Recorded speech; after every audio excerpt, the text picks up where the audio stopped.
Future. It Okay, is. we are It is. we are live. We are live. Welcome everybody. Sam, tell them who we are. Oh, we are Carolina Retirement Planners, and I am Sam Shukavage, and with me, as always, is David Shukavage, and behind the scenes is our is Amy Dresky, our director of client fun. I have hair in my mouth. Hi. Hello.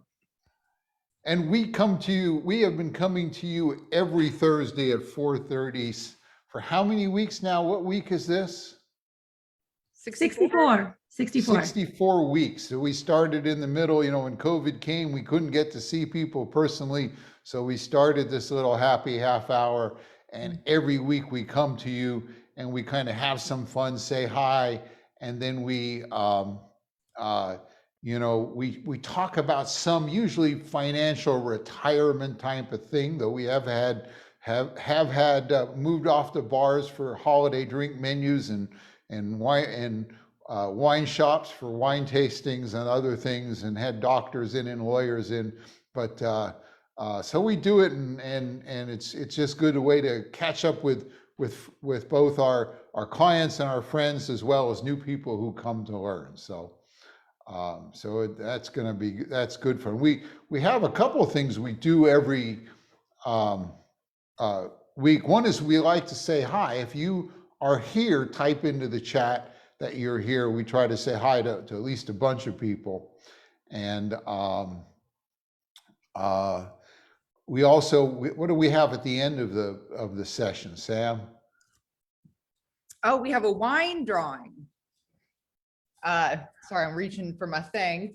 At the end, we give away, we raffle off 2 bottles of wine every week. Yeah, and we also like to celebrate what day it is. Amy, what is today?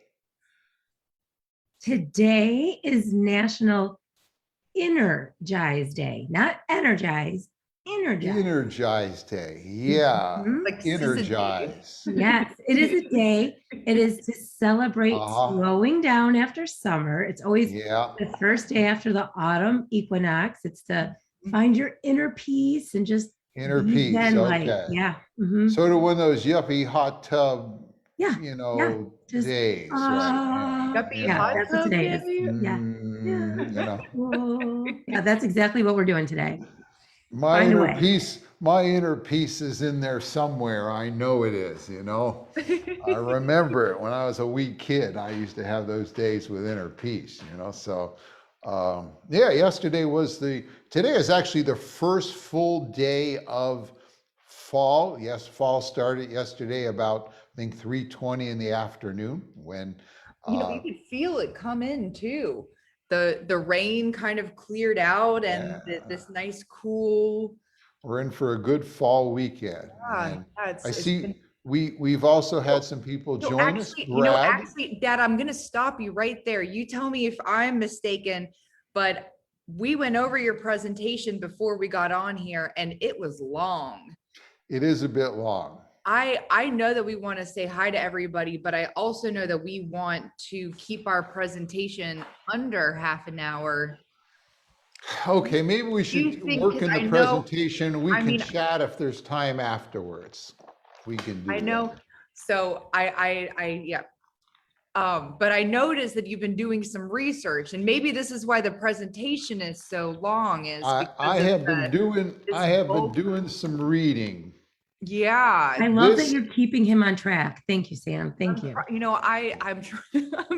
As if I ever get off track, This We've got a lot to cover. I have been reading the 2021 annual report of the Board of Trustees of the Federal Old Age and Survivor Insurance Trust Fund. And it is 270 pages long, and I've been reading it so you don't have to, right? Now, Sam, old age and survivorship insurance, what's that another name for? Well, I am making an educated guess here that it is Social Security. That's right. Is the official name, the original name of Social Security, but I don't think anybody would really want us to call it the old age and survivor insurance, anymore. So it is so, and see, every year, the Social Security Administration puts out a report on the state of Social Security and things like that. Oh And they man, I'm did so this glad that's year. not my job. Can you I am imagine if that glad was your too, job to put together that report? but No, I would fall asleep. I mean, I I could not. know. what is the question do you think we're trying to answer here today when we going through this report? We're trying to find out, is Social Security going to run out? Will I run out of Social Security? That's probably the thing that's on many people's mind, as it should be, Because if you go back to the past report, you will find out that it said that Social Security will run out in 2034. And Social Security would become insolvent in 2034. But we had this little thing called COVID these past 18 months, and it has taken a hit on the economy. And one of the things they did with this report is to calculate the difference. And I want to show you that difference. And I also think we should look at to what exactly it means when we hit insolvency, because it's not always what people think, and it's important that you understand the difference and what it's going to mean to you, what the options are, and what the best and worst case is. So hang on, let me go do it this way. The COVID adjustments, what they did looking at the insolvency world is they figured, okay, the GDP, the economy fell, it's going to come back slowly, but they figured there was going to be a permanent 1% decline in the GDP. In other words, the economy would be 1% worse forever than they figured last year. They figured that more people would die with the increase in deaths from COVID. They figured fewer people would be born, just a few, not a huge amount, but their estimates. And they figured there was going to be less immigration as a result of this. And immigration is important because when people come in and go to work, they pay into Social Security. So less of them is going to mean less Social Security too. And here is what they found. They found that instead of 2035 or 2034, it was going to drop to 2033. Or actually, it was 2035 and it's dropping to 2034. Gosh, I am just not. That's when it's going to run out. I was 1 year off. Oh man. It might be what I'm drinking. No, I'm still drinking tea. You see how I don't drink the hard stuff during this. So it's going to run out in 2034 instead of 2035. Mm-hmm. A year or so, not a big impact. So let's take a little look at how this works. Let's take last year, because one thing this 270-page report has is the numbers for last year. And you remember, if we go to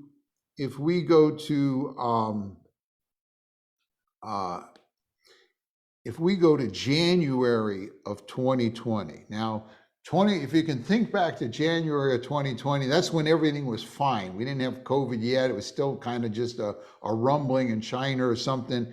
Everything was fine. The Social Security Trust Fund that holds the money that you and I have been paying into Social Security all these decades past, it had $2,897,000,000 in it in January. Okay. That's what it started with. Now, over the course of the year, a couple of things happened. One is we put money in. People were working. If you were working, you added money. Your Social Security was deducted. And over the course of of that time period, we put in $1,118,000,000. Now, at the same time, over that time period, we took money out. And I know some people on this call are collecting Social Security now, and that money paid to them and all the other people, these were the benefits paid were taken out, and they were $1,107,000,000. What? Well, hey, we've got a surplus. We have a surplus. That's right. We actually had Looks like we're in pretty good $11 billion more going in than coming out. Mhm. And in fact, in December of last year, the trust fund had grown to $2,908,000,000. We went up by that $11 billion. Wow. Well, so what's the problem? Well, the problem is this report and the trustees figure this is the last year the money's going to go up. In fact, it's kind of interesting because it's since about 2010, the amount of money going in has not equaled the amount of money coming out, but the interest has made up the difference, and we still had a positive growth. It's also sort of interesting, and this is for the real nerdy folks like me out there. The trust fund actually earned 2.6% interest each year. And although the new money going in is only earning 1%. And the other thing I learned that I never knew was that the bonds, most of the bonds in the trust fund are special interest bonds, special issue bonds. They're issued by the Treasury just for the trust fund. So a little bit of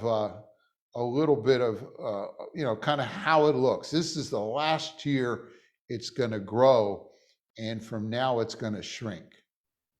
All right. So what happens next? Well, I want to stop and answer one other question, because I'll tell you one thing I've had so many people come up and ask me over the years is, wait a minute, David, I hear the government's been robbing the money out of the trust fund. They've been using this money for other things. And that is just not true. In a sense, it's sort of worse than that. You see, when you and we took our money and we paid it for Social Security, what Social Security did is lend it to the government. They gave it to the government in return for these special issue bonds that when it comes time to take the money out, the government has to pay back those bonds and with interest. And so in a sense, our Social Security money did go to the government for them to use for whatever they want. They borrowed it, and there is nothing to steal. So that a rumor is not true, but it's not even an appropriate question. So I thought I'd touch on that while we were here. I remember hearing something about how it was a Ponzi scheme, or Well, here's it's it's not a Ponzi scheme. It's a trust fund. It's just we lent it to ourselves. Yeah. Now, and in a sense, we are the government. Now, we are here now in 2021, and every year money comes out of here, and in the ensuing years, it's going to keep going down and down and down to in 2034, it's going to equal zero.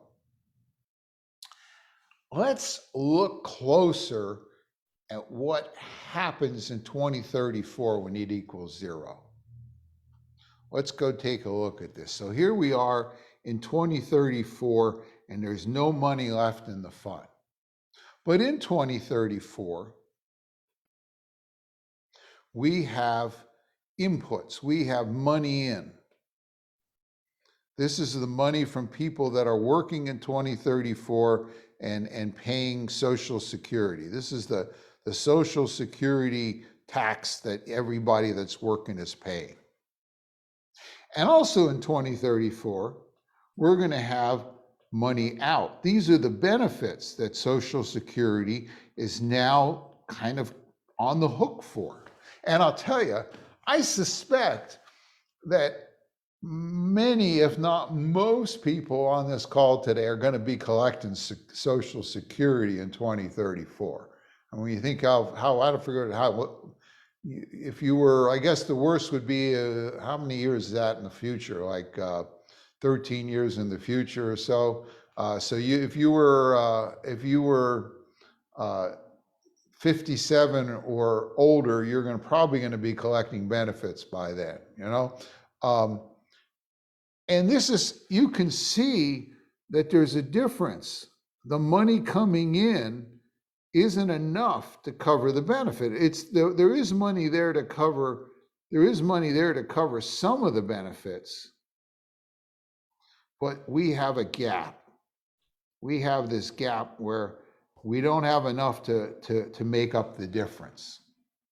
So there's two extremes we can do to make up, to adjust for this. There's two extremes, and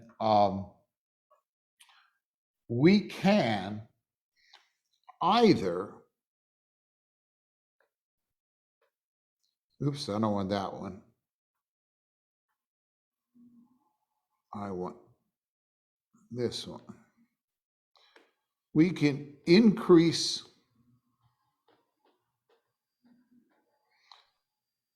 the wage tax on the tax on Social Security. I don't know what's going on there. By about 3.4%. We can increase that by about 3.4% to make up that difference. Well, nobody likes that. Well, we're paying about, I think, 12.4% now. So we'll go up to like 15.6. We'll see a little more later. So it would go up to 15.6. Remember that 12.4, you pay half, your employer pays half. So you'd see that increase. Or we could cut benefits by 21%. Oh, people like that even less, right?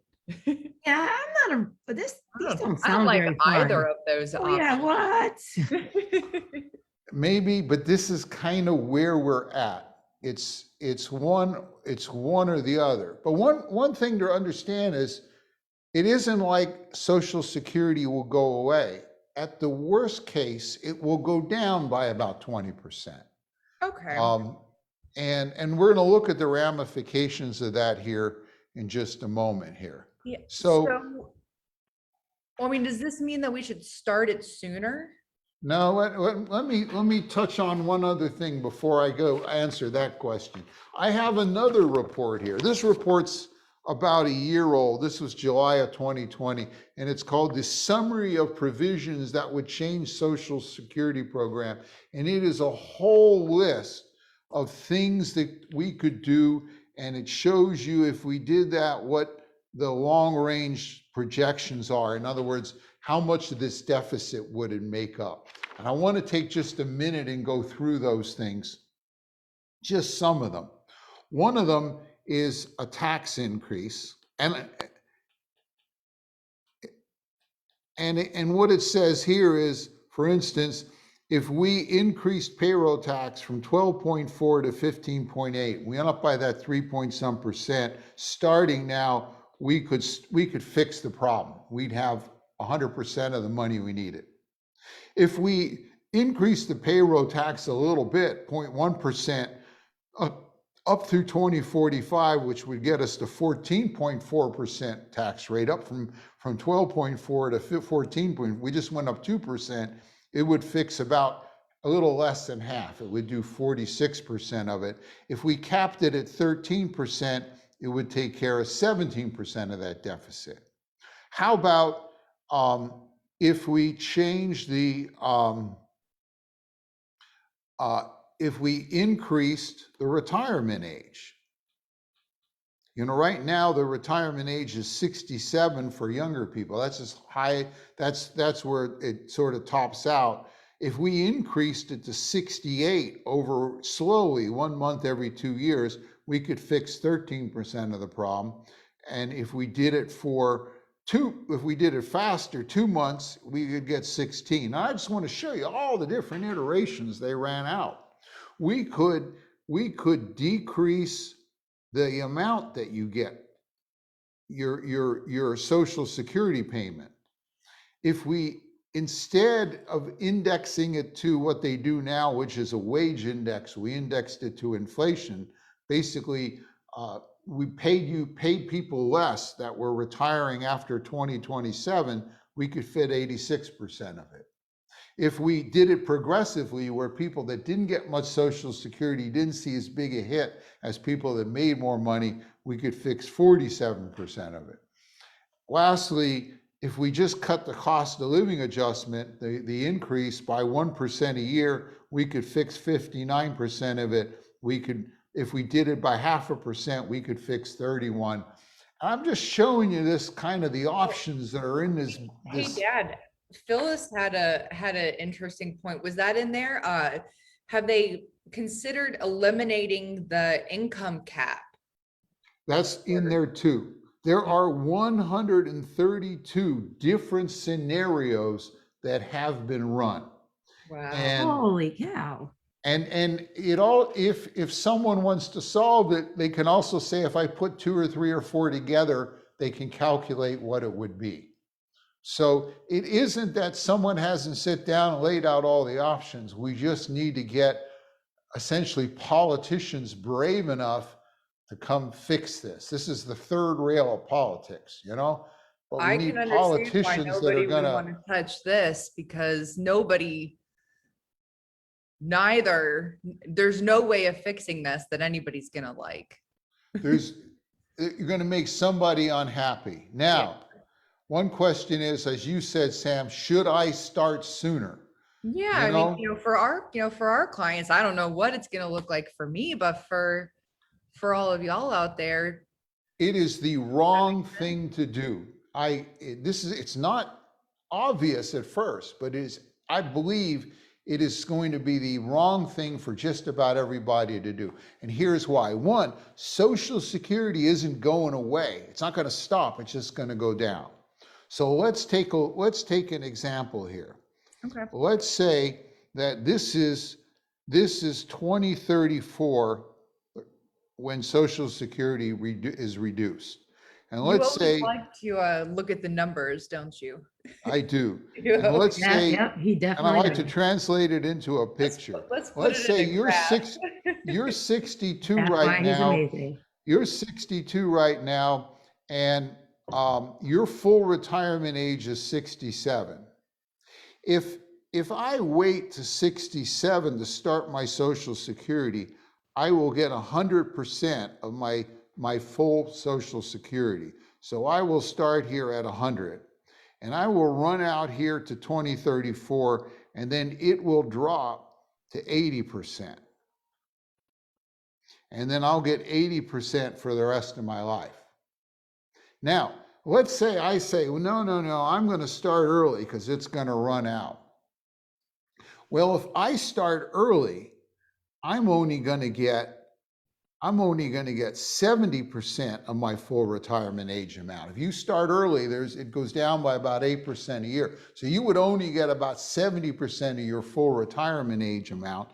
And so you would start here at 62 with 70%, and you would run out. And when 2034 came, you would be cut by 20%. So you would get 80%, 0.8 times 7 is what, 56. So this is 50%. You would drop down to just a little bit more than 50%, and you would get that for the rest of your life. Oh, so you see this difference here is it's not going away, it's just getting smaller. So I think it's going to make sense to do the same analysis as you normally would and optimize it the same way. Mm-hmm. And quickly, because this is the action item that you would have. If you're on this call and you're looking at this and saying, what should I do? It's even more important to optimize your Social Security. Sam, what are the kind of things that can affect Social Security? Well, Social Security grows by 8% each year that you wait to start. If you're married and one spouse passes, the remaining spouse gets the higher of the two benefits. And this one's, I have a hard time saying this clearly, but if you are married and you have one spouse that was, a lower earner, they have their Social Security, but they're entitled to they're entitled to half of the higher earning spouse's Social Security, but they can't get, they can't get up to the half until the higher earning spouse starts to collect their Social Security. And their Social Security, and if you go back, we had a whole happy half hour on this going through the details. But what we use is a software program that optimizes this. And it will tell you if I start early versus later, how long I have to live to make up the difference. And it has all kinds of reports. If you're an engineer like me, you'll be in nerd heaven. But if you're not an engineer, it has a nice little report that says what will pay you the most based on how long you think you'll live. If I start right now, what would it be if I wait to full retirement age, if I wait to age 70? And they have comparisons here that show the amounts for each. And I like to show the example I ran for Sandy and I on this program a while back. And just to give you an idea, the one that would bring us the most if I live to 85 and Sandy lives to 90 is Sandy begins her benefits when she's 66. She worked for more than 10 years. She has Social Security. But when we had Samantha here, Sandy was lucky enough she could stop working and raise the kids. So she has 867 in her Social Security that she starts at 66. When I am 69 and 10 months old, I start my Social Security, not age 70, but a little sooner because it'll give us more money if these are the ages we live it to. I start my Social Security. Once I start mine, now Sandy can get a boost to up to half of mine, and her goes up to 1,360. And when I die in May of 2041, she gets a boost up to my higher amount. If it sounds complicated, it is, but I'll tell you, if you analyze it right, it's not unusual to see six-figure differences. And it's also not unusual to see, wow, maybe the spouse should start at 62 and the other spouse should wait to 70, and it won't make much difference versus the optimum. You want to optimize it. Now, if you wonder, how can you get a report? You can go online and Google free Social Security report. There's free ones. The one we use that we like the best is by a company called Social Security Solutions. You can get it at their website, thatname.com. And if you go there, they'll charge you $49 to run their full report. If you want technical help, you want to talk to someone to get some advice, they charge $125. They have, in my mind, the best one out there. And everybody, if you haven't started Social Security, should run that. And the new changes, the uncertainty makes it even more important. But, I was thinking about this earlier today, and I said, we lease this program. We spend about $1,000 a year, and we lease it, and we can run as many examples as we want. We use it for our own clients. And so if you're on the call and you're not a client, you're saying, gosh, I'd like to get this. I said, in the next month, let's squeeze in some time to run 5 of these and help 5 folks with this. No cost or obligation. We'll just run them for them. 2 ways you can get a hold of it. One is you can go to this website, carolina15.com, and you can book a 15-minute call, and at that time we'll get your info. If you don't have your Social Security numbers, we got a place we know to go online and get it. Or if you want to do it the old-fashioned way, you can call the office, 815-3100. In fact, Kristen will be here for the next 30 minutes to take calls, and the first 5 people that call we'll just do this under, like I say, we've bought a license. So this is a way to, no wait, I hope I've helped you understand Social Security. It's not going away. It may stay the same. I think that between now and then, they're likely to increase taxes rather than cut Social Security, especially for people that are close to it now or have it now. But even if they do, optimizing it is the right thing to do. So I hope that was helpful. Amy will put these in the notes in case you missed it.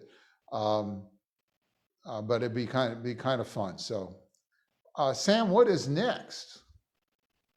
Well, we're up against the hour, so as always, it is our wine raffle. So I had a lot of entries this week. We got a lot of people emailing us, telling us about their favorite things about autumn since it's officially fall. A lot of Facebook RSVPs. And so for those of you who aren't aware of this, we give away 2 bottles of wine every week on our Happy Half Hour. And to enter, all you have to do is RSVP that you're going to the Facebook event. If you share it with your friends and invite your friends, we will give you additional entries. And if you are on our email list and you respond to our emails throughout the week that let us know what the topic is, we will enter you then. So our winner this week of 2 bottles of wine delivered directly to your door from Fermental Bottle Shop is Bob H. I think I saw him earlier. I may be wrong because we breezed right in here. But Bob, congratulations. You are our wine winner this week. If it's the Bob, I think it is. I may have been talking to him earlier today. I see a few people I've talked to in the last day or two. So it is Bob H, and it is the Bob that you've spoken to today. Well, congratulations, Bob, and everybody. And we have next week going to be a fun topic. We're going to talk about how high net worth people invest. If you have over $1 million in a portfolio, there are some private equity kind of strategies, some neat things that high net worth people can do for investments that and we're gonna cover the good things and the bad things about them and kind of give some insight into that. So it'll be interesting. We also have some for people that are close that are for people that have less than that, but I think it's going to be it's going to be another fun one. What can I say? We're going to have another good high network, another one coming up. So with that, anything else, Amy? I don't think so. No. Okay. Well, everybody, it's been a pleasure. We're up against the hour. I know I knew the presentation was going to be long. This is why. Yeah, it was. You did good, Sam. You did good. Yes, thank you. Thank you. I packed. Well, it's 107. 270 pages worth of. And thank you for reading it, David. So kudos to you. Yeah, cheers to you for that one. Yeah, like I say, somebody's got to do it. So cheers, everyone. We will see you next week. Have a great week. See you next week. Bye. Bye-bye.